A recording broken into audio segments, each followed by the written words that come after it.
CIA Director Mike Pompeo warning defense officials that Kim Jong-un is on the cusp of being able to hit the U.S. with a nuclear-armed ballistic missile. He says, and I quote, "They aren't so far along in that. It is now a matter of thinking about how do you stop the final step." All right. So how do we stop North Korea? Joining me right now, Make America Great Again Coalition Chief Strategist, Dr. Sebastian Gorka. Good to see you, sir. This is a tough one. What do you do?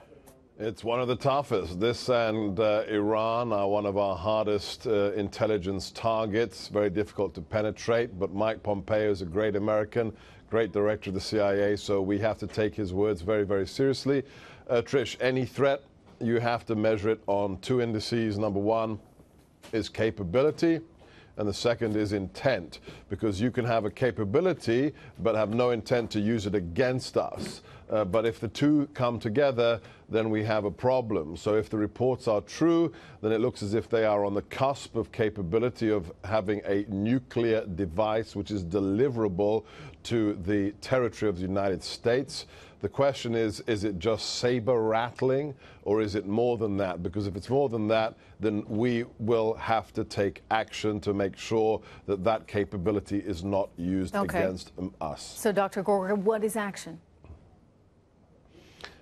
This is a different kind of administration. This administration doesn't give its playbook away. That was the Obama administration. Remember how they telegraphed months in advance, we're coming to Mosul, we're not coming to Mosul. The enemy loves that. The enemy uses that against you. So one thing we just have to be comfortable with, the president will take whatever action is necessary, and just look how outspoken Secretary Mattis has been. Secretary Mattis says, we will destroy your regime. If you take action against us, we will simply destroy you. So this is the point at which we will find out. Can I ask you a question? Yes. You know, I look at all of this right now, and I realize everybody's quick to head straight towards World War III. And let me just ask you this, Dr. Gorka. When we really are looking at our options, shouldn't we also be looking at China? In that China has the intelligence that we need. We don't have that intelligence, frankly, in North Korea. And they have the ability to really influence the situation there. Yeah. They have the ability, if they want, to move him to the side or to really insist he disband his nuclear weaponry or get moved to the side. So when I think about how we could influence China, there's a whole host of economic things we could do. And I'm not talking sanctioning North Korea. I don't think that really matters ultimately. I'm talking about taking it a step further and saying we might sanction China if they do not help in North Korea. Your thoughts? You've got it. You've got it bang to rights there. The fact is, North Korea is a satrapy. It is a puppet regime of China. At least the real figures are 80 plus. I would say it's 90+% of all the stuff that gets exported into North Korea comes from China. China could switch off the spigot right now, and within 24 hours, North Korea would be singing a different tune entirely. That's up to the president. As long as we've got people like Peter Navarro inside the White House, as long as we've got the current National Security Council Asia team, we are in good hands, because they know what they're talking about and they will play hardball. But the president was very displeased with the consequences of the Mar-a-Lago summit. He had high hopes.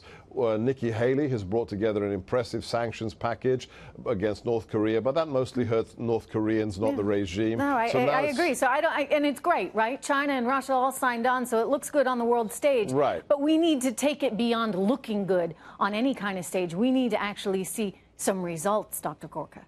Yeah, we need I recommend a combination of two things. We have to play very, very hard ball with China behind closed doors. We have the capacity to do that. Nikki Haley, the president himself. And secondly, we have lots of things we don't talk about on television, covert capabilities that we may already be using. But the fact is we need to use that full palette of covert measures against North Korea specifically to undermine their capacity to hurt us. But one thing the president told me in the Oval Office just the two of us. Before I left, he said, I have no desire to go to war over the Korean Peninsula. So that is the last option from his mind. But But you know, people aren't talking about these economic sanctions as much as they could and should be, Dr. Gorka. So I'm glad to hear that. But finish your thought.